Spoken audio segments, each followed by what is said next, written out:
பல்வேறு சம்பவங்கள் நடந்திருக்கு. இப்போ ஆண்கள் நிறைய பேருக்கு தெரியும், ஆண்கள் தான் நிறைய சிக்கல்களை எதிர்கொள்வாங்க. அங்கே போகிற இடத்துல வந்து வேலை சரியாக இருக்காது, இல்லை அதிக வேலை வாங்கிட்டு சம்பளம் குறைவாக கொடுப்பாங்க, இல்லை இங்கேருந்து அனுப்பும்போது ஒரு சம்பளம் சொல்லுவாங்க, அங்கே போய் குறைவாக சொல்லுவாங்க. அந்த மாதிரி நிறைய சிக்கல்கள் ஆண்களுக்கு தான் வெளியில் பொதுவாக தகவல் தெரியும். அந்த மாதிரி உள்ள பிரச்சனைகளையும் நம்ம தலையிட்டு தீர்வு கண்டு கூப்பிட்டுட்டு வந்திருக்கோம். பாலைவனங்களில் கொத்தடிமைகளாக இருந்தவங்கெல்லாம் நம்ம சில இடங்களில் பணம் கொடுத்து கூட மீட்டிருக்கோம் அந்த உரிமையாளர்களுக்கு. அதை விட அதிகமாக நம்ம பணிகள்ங்கிறது இந்த வீட்டு வேலைக்கு இங்கேருந்து வந்து அங்கே மாட்டிக்கிற பெண்கள்.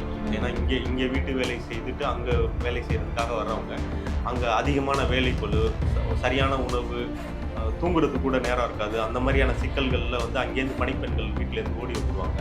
அவங்கள அழைச்சிட்டு வந்து இப்போ ஆண்களோட பிரச்சனைகளை கையாளுறதுக்கும் பெண்களோட பிரச்சனைகளை கையாளுறதுக்கும் நிறைய சிக்கல்கள் இருக்குது. அது ரொம்ப குறைவாக தான் நம்மக்கிட்ட அந்த மாதிரி நம்மளை தொடர்பு கொள்கிறவங்க இருக்காங்க. ஏன்னா அவர் திரு ஈவே ராமசாமி அவர்களை பொறுத்த வரைக்கும் அவர் எந்த ஒரு விஷயத்துலையும் ஒரு தெளிவான பார்வையோட எந்த பிரச்சனையும் அவர் அணுகினதில்லை.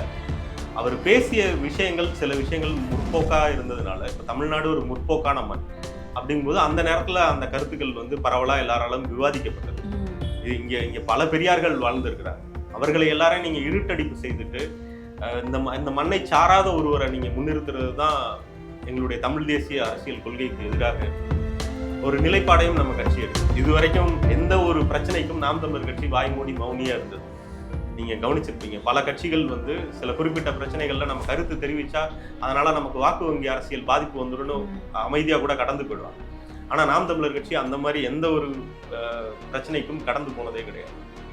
அந்த ஒரு சூழல்ல எதிர்கட்சியா இருக்கக்கூடிய அதிமுக கடந்த 4 ஆண்டுகள்ல அவர்கள் எதிர்கட்சியா எந்த ஒரு பணியுமே செய்யல, எந்த ஒரு மக்கள் நலன் சார்ந்த பணிகளையுமே அவர்கள் மேற்கொள்ள.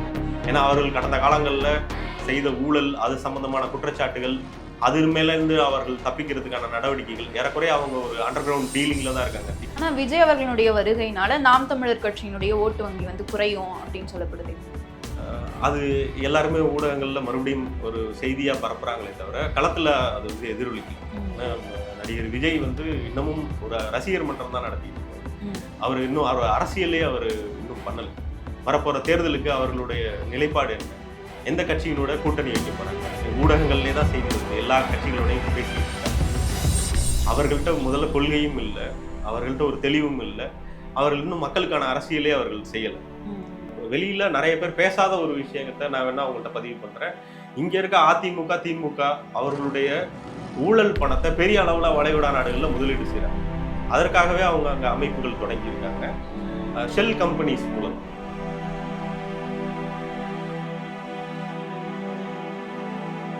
அன்னை பர்னிச்சர்ஸ், அன்னை திருமண சீர்வரிசை பொருட்கள், டிவி, ஃபிரிட்ஜ், வாஷிங் மெஷின் உள்ளிட்ட 200க்கும் மேற்பட்ட பொருட்கள் அடங்கிய திருமண சீர்வரிசை ரூபாய் 99,000 மட்டுமே. தமிழகம் முழுவதும் இலவச டோர் டெலிவரி. தொடர்புக்கு 7550014440 9345044044. நிம்மதி ப்ராப்பர்ட்டி மேனேஜ்மெண்ட். கான்டாக்ட் 7667008999. நலம் தரும் நல்லார் சித்த மருத்துவமனை. இதய நோய், சர்க்கரை நோய், பக்கவாதம், சிறுநீரக பிரச்சனை, தண்டுவடம் மற்றும் மூட்டு பிரச்சனைகளுக்கு மிகச்சிறந்த மருத்துவமனை. கிருஷ்ணகிரி, சென்னை மற்றும் மதுரை. தொடர்புக்கு 8807666117 மற்றும் 8807666118.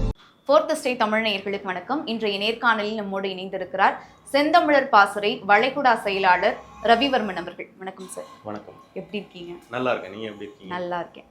இப்போ இங்கே தமிழ்நாடு பொறுத்தவரை நாம் தமிழர் கட்சி மண்ணுக்கான அரசியல், நாம் தமிழர் சொல்லணும் அப்படின்னா தமிழர்களுக்கான ஒருங்கிணைப்பு அப்படி தான் பேசுது.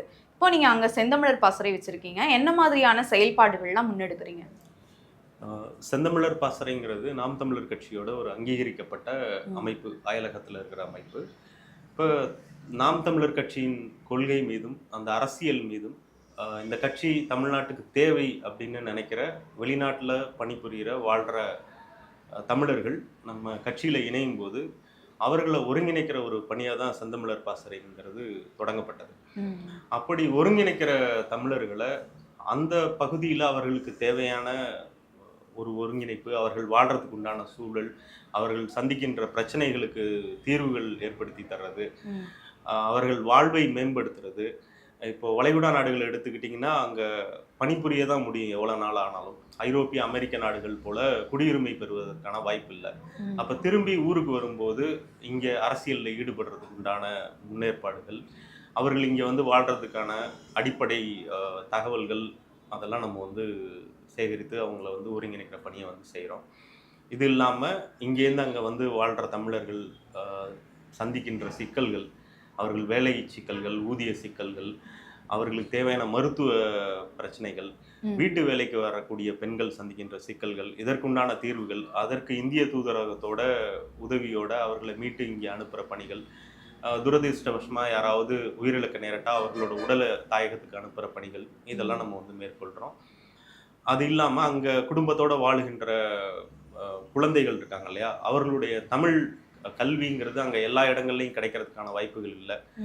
சில பள்ளிக்கூடங்களில் தான் கிடைக்கும். அப்படிங்கும்போது அந்த வாய்ப்பு இல்லாத குழந்தைகளுக்கு நம்ம வாரந்தோறும் இலவச தமிழ் வழி கல்வியை வந்து நம்ம சொல்லிக் கொடுக்குறோம்.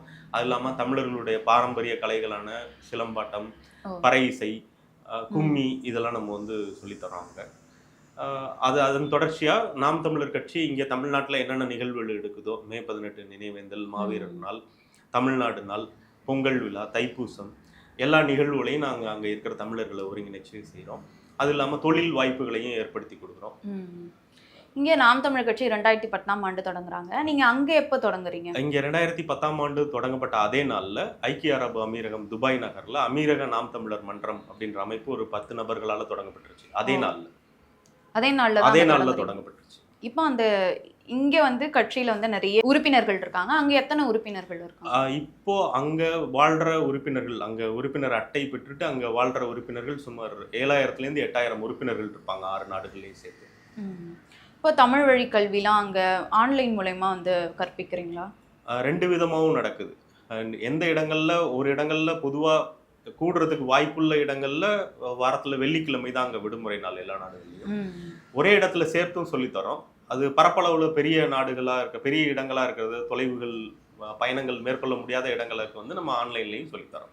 இப்போ இங்கே தமிழர்கள் இங்கேருந்து வெளிநாட்டுக்கு வந்து வேலை வாய்ப்பு சார்ந்து வராங்க அப்படின்னா சில பேர் வந்து ஏமாற்று வேலை வந்து பண்ணுறாங்க. அந்த மாதிரியான நடந்த சம்பவத்தில் நீங்கள் ஈடுபட்டு காப்பாற்றிருக்கக்கூடிய சம்பவம் நடந்திருக்கு. அதை பற்றி ஏதாவது சொல்ல முடியுமா? பல்வேறு சம்பவங்கள் நடந்திருக்கு. இப்போ ஆண்கள், நிறைய பேருக்கு தெரியும், ஆண்கள் தான் நிறைய சிக்கல்களை எதிர்கொள்வாங்க. அங்கே போகிற இடத்துல வந்து வேலை சரியாக இருக்காது, இல்லை அதிக வேலை வாங்கிட்டு சம்பளம் குறைவாக கொடுப்பாங்க, இல்லை இங்கேருந்து அனுப்பும்போது ஒரு சம்பளம் சொல்லுவாங்க, அங்கே போய் குறைவாக சொல்லுவாங்க. அந்த மாதிரி நிறைய சிக்கல்கள் ஆண்களுக்கு தான் வெளியில் பொதுவாக தகவல் தெரியும். அந்த மாதிரி உள்ள பிரச்சனைகளையும் நம்ம தலையிட்டு தீர்வு கண்டு கூட்டுட்டு வந்திருக்கோம். பாலைவனங்களில் கொத்தடிமைகளாக இருந்தவங்கெல்லாம் நம்ம சில இடங்களில் பணம் கொடுத்து கூட மீட்டிருக்கோம் அந்த உரிமையாளர்களுக்கு. அதை விட அதிகமாக நம்ம பணிகள்ங்கிறது இந்த வீட்டு வேலைக்கு இங்கேருந்து வந்து அங்கே மாட்டிக்கிற பெண்கள். ஏன்னா இங்கே வீட்டு வேலை செய்துட்டு அங்கே வேலை செய்கிறதுக்காக வர்றவங்க, அங்கே அதிகமான வேலைப்பளு, சரியான உணவு, தூங்குறதுக்கு கூட நேரம் இருக்காது. அந்த மாதிரியான சிக்கல்களில் வந்து அங்கேருந்து பணிப்பெண்கள் வீட்டிலேருந்து ஓடி வந்துடுவாங்க. அவங்கள அழைச்சிட்டு வந்து இப்போ ஆண்களோட பிரச்சனைகளை கையாளுறதுக்கும் பெண்களோட பிரச்சனைகளை கையாளுறதுக்கும் நிறைய சிக்கல்கள் இருக்குது. இப்போ அவங்கள அங்கே இந்திய தூதரகத்துலேயோ அதற்குன்னு உரிய விடுதிகள்லையோ நம்ம தங்க வச்சு அவங்க உரிமையாளர்கள்ட்ட பேசி அவங்களுக்கு கடவுச்சீட்டோ இல்லைன்னா எக்ஸிட் பேப்பர்னு சொல்லுவாங்க, ஒயிட் பாஸ்போர்ட் வாங்கி தர்றது, அதற்கான வழக்குகளை நடத்துறது, அந்த பணிகளை நம்ம நிறைய செய்கிறோம். இந்த மாதிரி புகார்கள் எல்லாமே வந்து நமக்கு இங்கே உள்ள நாம் தமிழர் கட்சி பொறுப்பாளர்கள் மூலமாகவோ, சில நேரம் அண்ணன் சீமான் கிட்ட கூட சில குடும்பங்கள் முறையிட்டு நம்ம கிட்ட அந்த கோரிக்கைகள் வரும், நம்ம அதை செஞ்சு கொடுத்துருக்கோம். பாதிக்கப்பட்டவர்கள் வந்து நேரடியாக இங்கே தமிழ்நாட்டில் நேரடியாக இங்கே கட்சியில் உள்ள பொறுப்பாளர்கள்ட்ட சொல்லுவாங்க. அவங்க மூலமாக தலைமை அலுவலகத்திலேருந்து நமக்கு தகவல் வரும். சில நேரங்களில் அண்ணன்ட்டே நேரடியாக அண்ணன் கூட்டங்களுக்கு வரும்போது சந்திச்சு அந்த குடும்பத்தினர் முறையிட்டதெல்லாம் கூட இருக்கு. நம்ம இதுவரைக்கும் சுமாராக ஒரு வருடத்துக்கு ஒரு 100-150 பெண்களை வந்து அந்த மாதிரி காப்பாற்றி இங்கே கொண்டு வந்துட்டு இருக்கோம். ஒரு வருடமும் தொடர்ந்துகிட்டு தான் இருக்கு. நம்மளும் பல அறிவிப்புகள் செய்கிறோம். நீங்கள் வர்றதுக்கு முன்னாடியே உங்களுடைய நீங்கள் ஏதாவது ஒரு நாட்டுக்கு வரீங்கன்னா எதுக்கு வரீங்க என்னன்ற விவரங்களை சொல்லுங்கள், நாங்கள் சரி பார்த்து அந்த இடம் சரியானதா என்னன்னு சொல்கிறோம் அப்படின்னு சொல்கிறோம்.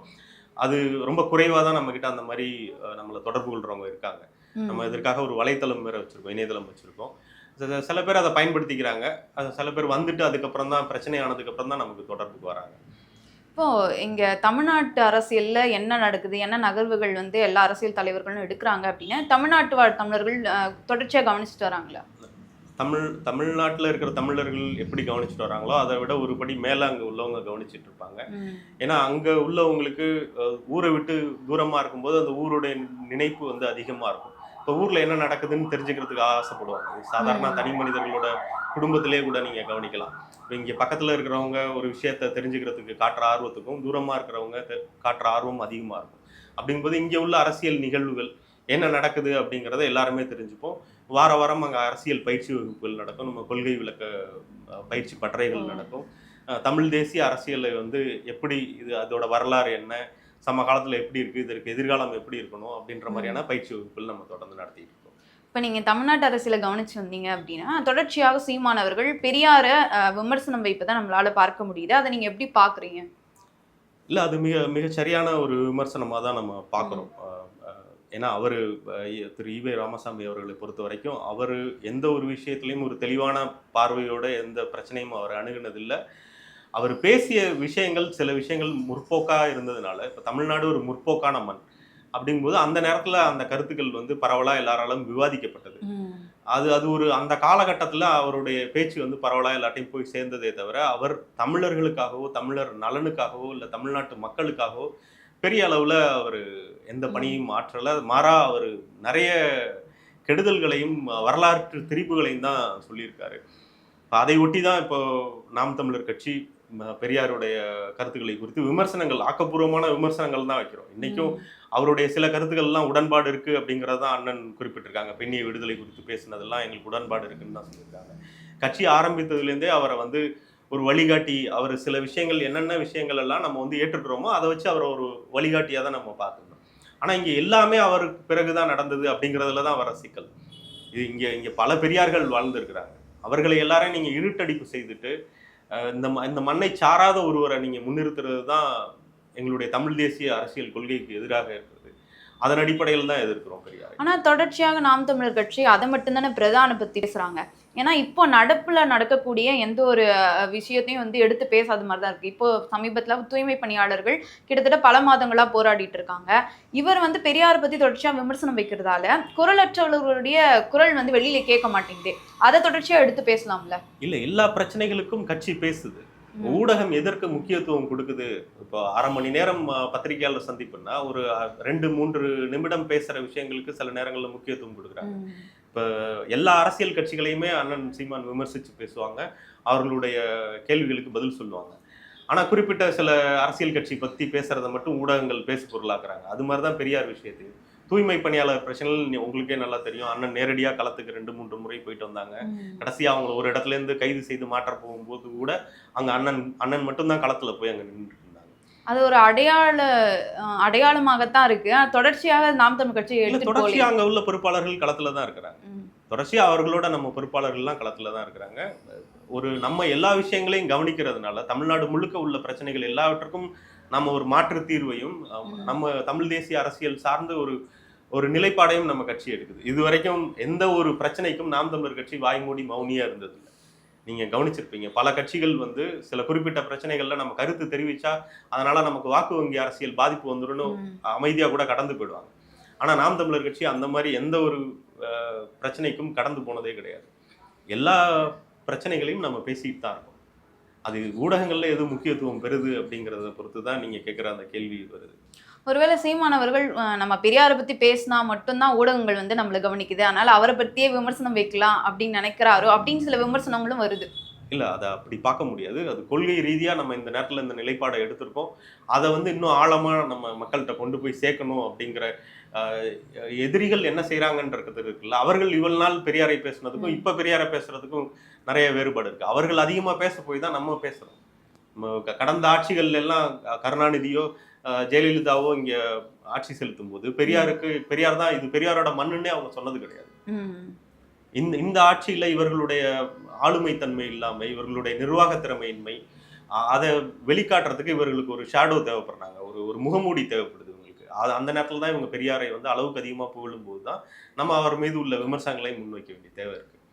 இப்போ அடுத்து இப்போ 2026 தமிழ்நாடு சட்டமன்ற தேர்தல் வரப்போகுது.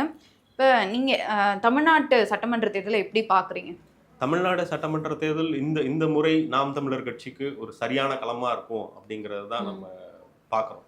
ஏன்னா கடந்த 2016க்கு பிறகான அரசியல் பார்க்கும்போது அப்போ போன தேர்தலில் ஒரு பெரிய எல்லாரும் எதிர்பார்த்தாங்க, அதிமுக தொடர்ந்து 10 ஆண்டுகள் ஆட்சியில் இருந்தாங்க, ஒரு ஆட்சிக்கு எதிரான ஒரு மனநிலை இருக்கு, ஒரு ஏறத்தாழ 4 ஆண்டுகள் வந்து அவர்கள் ஒரு குழப்பமான உட்கட்சி பிரச்சனைகள்லே இருந்தாங்க. அப்போ திமுக ஒரு பெருவாரியான வாக்கு வித்தியாசங்கள்லையும் அதிக இடங்கள்லையும் வந்து வெற்றி பெறும் அப்படிங்கிற மாதிரியான கருத்து கணிப்புகள்லாம் இருந்துச்சு. அதை பொய்யாக்கி மக்கள் ஒரு குழப்பமான முடிவுல தான் எடுத்திருந்தாங்க. ஒரு பெரிய வாக்கு வித்தியாசம் எங்கேயும் இல்லை, நாம் தமிழர் கட்சிக்கும் அதிக அளவிலான வாக்குகள் கிடைச்சிருந்துச்சு. மக்கள் வந்து ஒருவேளை இந்த முறை திமுகவுக்கு ஒரு வாய்ப்பு கொடுத்து பார்ப்போம் அப்படின்னு நினைச்சிருந்தாங்க. அதை அவர்கள் நிறைவேற்றலை எந்த விதத்திலையும். இது வந்து ஒரு நிர்வாக திறனற்ற ஒரு ஆட்சி. சொல்லப்போனா எப்போதும் ஆட்சியாளர்கள் தான் ஆட்சி நடத்தணும், அதிகாரிகள் வேலை செய்யணும். இப்போ ஆட்சியாளர்கள் வந்து எந்த வேலையும் செய்யறதுக்கான திறமை இல்லை அவங்களுக்கு. இது நடக்கிறது முழுக்க முழுக்க அதிகாரிகளின் ஆட்சி. அதிகாரிகளுக்கு மக்களை பத்தி எந்த கவலையும் கிடையாது. அவர்களுக்கு அவர்களுடைய அதிகாரம் மட்டும்தான் முக்கியம். இப்போ மக்கள் நலன் சார்ந்த எந்த ஒரு பணிகளையுமே மேற்கொள்ளாம வெறும் விளம்பரமயமான ஒரு ஆட்சி தான் இங்க நடைபெற்று இருக்கு. அந்த ஒரு சூழல்ல எதிர்கட்சியா இருக்கக்கூடிய அதிமுக கடந்த 4 ஆண்டுகள்ல அவர்கள் எதிர்கட்சியா எந்த ஒரு பணியுமே செய்யல, எந்த ஒரு மக்கள் நலன் சார்ந்த பணிகளையுமே அவர்கள் மேற்கொள்ளல. ஏன்னா அவர்கள் கடந்த காலங்கள்ல செய்த ஊழல், அது சம்பந்தமான குற்றச்சாட்டுகள், அது மேல இருந்து அவர்கள் தப்பிக்கிறதுக்கான நடவடிக்கைகள் ஏறக்குறைய அவங்க ஒரு அண்டர் கிரவுண்ட் டீலிங்ல தான் இருக்காங்க திமுக. இப்ப சமீபத்துல எடப்பாடி பழனிசாமி அவர்கள் ஆளுநரை சந்திச்சு ஊழல் தொடர்பா சில அறிக்கை அது இதுக்கு முன்னாடி ஸ்டாலினும் கொடுத்தாரு. அது ஒரு சம்பிரதாயம். அது வந்து ஒரு நாங்களும் இருக்கோம் ஊர்ல அப்படின்னு காமிச்சிக்கிறதுக்காக. இந்த ஒரு சூழல்ல நாம் தமிழர் கட்சிக்கு இது ஒரு சரியான களமா இருக்கும். மக்கள் பெரிய வரவேற்பு கொடுக்குறாங்க. ஏறக்குறைய 150 தொகுதிகளுக்கிட்ட நம்ம வேட்பாளர்கள் அறிவிச்சு களத்துல பிரச்சாரம் பரப்புரை தொடர்ந்து நடந்துட்டு இருக்கு. தேர்தல் பணிகள், நம்ம வாக்குச்சாவடி முகவர்கள் போடுறது அப்படின்னு நம்ம முழு வீச்சுல கட்சி பணிகள் நடந்துட்டு இருக்கு. ஆனா விஜய் அவர்களுடைய வருகையினால நாம் தமிழர் கட்சியினுடைய ஓட்டு வங்கி வந்து குறையும் அப்படின்னு சொல்லப்படுது.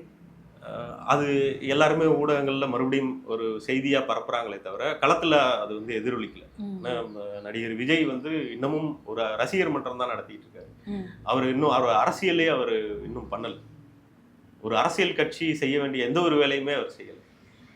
இன்னைக்கு போன வாரம் நடந்த ஜாக்டோ ஜியோ அமைப்பு நடந்த பிரச்சனையில நடிகர் விஜயோட தமிழக வெற்றி கழகத்தின் நிலைப்பாடு, அவர் கட்சி ஆரம்பித்து அதற்கு பிறகு நிதிநிலை அறிக்கைகள், பட்ஜெட்னு சொல்றோம் இல்லையா, அது குறித்து அந்த கட்சியினுடைய பார்வை என்ன, வரப்போற தேர்தலுக்கு அவர்களுடைய நிலைப்பாடு என்ன, எந்த கட்சியினோட கூட்டணி வைக்க போறாங்க, ஊடகங்கள்லே தான் செய்தி வருது, எல்லா கட்சிகளோடையும் பேசிட்டு இருக்காங்கன்னு. அவர்கள்ட்ட முதல்ல கொள்கையும் இல்லை, அவர்கள்ட்ட ஒரு தெளிவும் இல்லை, அவர்கள் இன்னும் மக்களுக்கான அரசியலே அவர்கள் செய்யலை. ஏன்னா இந்த நாட்டில் பிறந்த எல்லாருக்குமே ஒரு அரசியல் கட்சி தொடங்குறதுக்கோ ஒரு கட்சியில் இணைந்து பயணிக்கிறதுக்கோ முழு உரிமை உண்டு. அப்படிங்கும்போது அது ஒரு அரசியல் கட்சியாக வரும்போது எல்லாருக்கும், நான் உட்பட எல்லாருக்குமே ஒரு எதிர்பார்ப்பு இருந்துச்சு, அவர்கள் என்ன செய்ய போறாங்க. அது ஒரு பெருத்த ஏமாற்றமாக தான் இருக்கு. அவர் இன்னும் என்னோட ஒரு ஊகம் என்னவா இருக்குன்னா, அவர் எப்படி ஒரு படத்துல ஒரு ஸ்கிரிப்ட் எழுதி நடிச்சுட்டு போறாரோ அது மாதிரி யாரோ எழுதின ஒரு ஸ்கிரிப்டுக்கு யாரோ ஒரு தயாரிக்கிற ஒரு படத்துல நடிக்கிற மாதிரி தான் நடிச்சிட்டு இருக்காரு. அவர் இன்னும் கள அரசியலுக்கே வரல, களத்துக்கே வரல சொல்ல போனா. ஏன்னா நீங்க சொன்ன அதே தூய்மை பணியாளர்கள் பிரச்சனைக்கோ, செவிலியர்கள் போராட்டத்துக்கோ, மருத்துவ ஊழியர்கள் பிரச்சனைக்கோ, அரசு ஊழியர்களுக்கான அந்த பென்ஷன் குறித்த எந்த ஒரு பிரச்சனைக்குமே அவர் வரல. இப்போ பொங்கல் பரிசு தமிழ்நாடு அரசு அறிவிச்சிருக்காங்க, அது குறித்தும் அவர்கள் பேச முடியாது. அப்போ எந்த அரசியல் செயல்பாடுகள்லையுமே அவங்க இல்லை. அவர்கள் எப்படி படம் ரிலீஸ் ஆகும்போது போய் ரசிகர்கள் போய் திரையரங்குகள் நிற்கிறாங்களோ அது மாதிரி அந்த நடிகர் வரும்போது போய் நின்றுட்டு வராங்களே தவிர வேற எந்த அவருடைய பரப்புரையோ இல்லை அவருடைய பொதுக்கூட்டங்கள்லையோ அரசியல் சார்ந்து எதுவுமே பேசுறது இல்லை.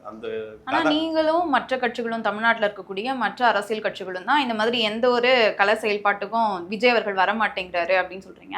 ஆனா பொதுமக்கள் மத்தியில அவர் என்ன செய்தாலும் அவர் ஆட்சிக்கு வந்தாருன்னா செய்வாரு, இதெல்லாம் அவங்களுக்கு வந்து ஒரு பெரிய விஷயமாவே தெரியல இல்லையா? அப்ப ஓட்டு வந்து விஜய் அவர்களுக்கு போகும் அப்படின்னு சொல்லப்படுது. இல்லை, அது ஒரு திரை மோகத்தினுடைய ஒரு நீட்சி தான். திரையில வந்து எல்லாருமே செய்யறவங்க அதை செய்வாங்க, களத்துலையும் அதே மாதிரி செய்வாங்க அப்படிங்கிற மாதிரியான ஒரு எதிர்பார்ப்பு தான். அது தனி மனித வழிபாடு ஒரு தொடர்ச்சி தான். அது குறிப்பிட்ட சதவீத மக்கள் தான். அந்த மக்கள் எப்போதுமே இருப்பாங்க ஊர்ல. ஏன்னா ரசிகர் மன்றங்கள் அதிகமா இருக்கிறது தமிழ்நாடுகள் தான். அப்ப அந்த ரசிக மனப்பான்மையில நம்ம திரையில பார்க்குற ஒரு மனிதர் திரையில செய்யறதெல்லாம் தரையில வந்து செய்வாரு அப்படின்ற மாதிரியான ஒரு சூழல் தான். அந்த எதிர்பார்ப்பு சில மக்கள்கிட்ட இருக்கு. அது குறிப்பிட்ட சதவீதம் இருப்பாங்க, அது எப்போதுமே இருப்பாங்க. அது இன்னும் 100 ஆண்டுகள் கடந்தாலும் அது மாதிரி 1%, 2% இருக்கதான் செய்வாங்க. அப்ப விஜய் அவர்கள் தனக்கான ஒரு ஓட்டு வங்கியை தக்க வச்சுப்பாரு. அவர் குறிப்பிட்ட ஒரு சதவீதம் வாங்கலாம், நிச்சயமா வாங்குவாரு. ஏன்னா நாளைக்கு விஜய் இல்லாம வேற ஒரு நடிகர் ஆரம்பிச்சாலும் அவர்களுக்குன்னு ஒரு குறிப்பிட்ட வாக்கு சதவீதம் வரும். ஏன்னா எல்லாத்தையும் மாற்று இருக்கிற எல்லாருக்கிட்டையுமே ஒரு ஏமாற்றம் அடைந்த மக்கள்ங்கிறவங்க எப்போதுமே இருப்பாங்க, எதுலையுமே திருப்தி அடையாதவர்கள்னு சில பேர் இருப்பாங்க. இப்போ இதற்கு முன்னாடி வந்தோம், ஆனா அது தொடர்ச்சியா அந்த பயணம் வந்து முன்னெடுத்து போக முடியாது. ஏன்னா இதுக்கு நமக்கு நிறைய சான்றுகள் இருக்கு. நம்ம விடுதலை பெற்ற இந்தியாவிலேருந்து நம்ம சொல்லலைன்னாலும் கடந்த 3-4 ஆண்டுகள்ல டிடிவி தினகரன் கட்சி ஆரம்பிச்சாரு. அவருக்கு முதல் முறை அவருக்கு வெற்றியே பரிசா அளித்தாங்க. அந்த நேரத்தில் அவருடைய அரசியல் நிலைப்பாடு காரணமா அவர் சட்டமன்ற உறுப்பினராக ஒரு சுயேட்சை சின்னத்தில் நின்று போட்டியிட்டு வெற்றி பெற்றார்.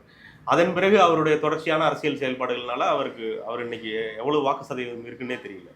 மக்கள் நீதி மையம் திரு கமலஹாசன் விஜயோட ஒரு பெரிய நடிகர். விஜய் எப்படி தமிழ்நாட்டில் ஒரு பெரிய நடிகரோ இந்திய அளவில் எல்லாராலும் அறியப்பட்ட ஒரு பெரிய மார்க்கெட் வேல்யூ உள்ள ஒரு நடிகர். ஏன்னா உலக நாயகன் தானே அவருக்கு டைட்டிலே போட்டிருந்தாங்க.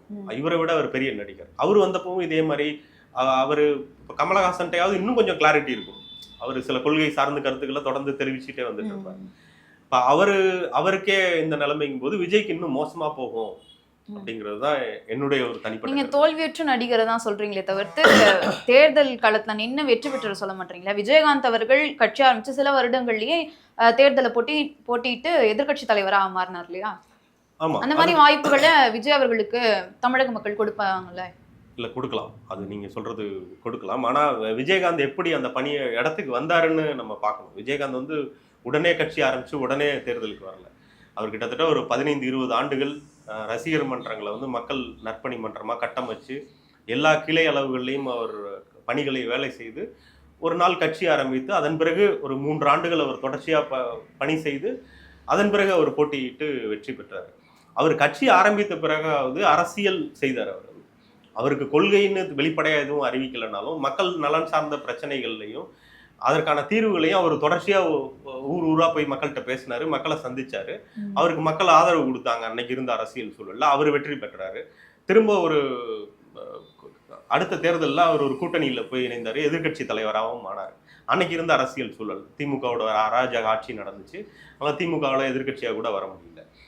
ஆனால் அதன் பிறகு அவர் அந்த பயணத்தை அவரால் தொடர்ந்து எடுத்துட்டு போக முடியல. ஏன்னா கொள்கை சார்ந்தோ ஒரு இயக்கமாவோ அவங்க கட்டமைக்கல. வெறும் ஒரு ரசிக மனப்பான்மையிலே கட்டமைச்சதுனால விரைவாக அது ஒரு வீழ்ச்சியை நோக்கி பயணிக்க ஆரம்பிச்சிருச்சு. இப்போ நிறைவான கேள்வி என்னன்னா, ஒரு தாம் தமிழர் கட்சி மேலே ஒரு விமர்சனம் என்ன வைக்கப்படுது அப்படின்னா, வெளிநாட்டு தமிழர்களிடமிருந்து நிதி வாங்கி அது முறைகேட பயன்படுத்துறாங்க அப்படின்ற மாதிரி சில விமர்சனங்கள் வைக்கப்படுது. அதை நீங்கள் எப்படி பார்க்குறீங்க? இல்லை, நாம் தமிழர் கட்சி மேலே பல்வேறு விதமான அவதூறுகள் அள்ளி வீசப்படுது. அதில் இது ஒரு முக்கியமான அவதூறாக எப்போதுமே அள்ளி வீசிக்கிட்டு இருக்காங்க. இப்போ வெளிநாடுகளில் வாழ்கிற தமிழர்கள்ங்கிறவங்க ஏறக்குறைய 90% பேர் இங்கேருந்து ஒரு பிழைப்பு தேடி அவர்களுடைய தனிப்பட்ட பொருளாதார வாழ்வுக்காக தான், மேம்பாடுக்காக தான் போகிறாங்க.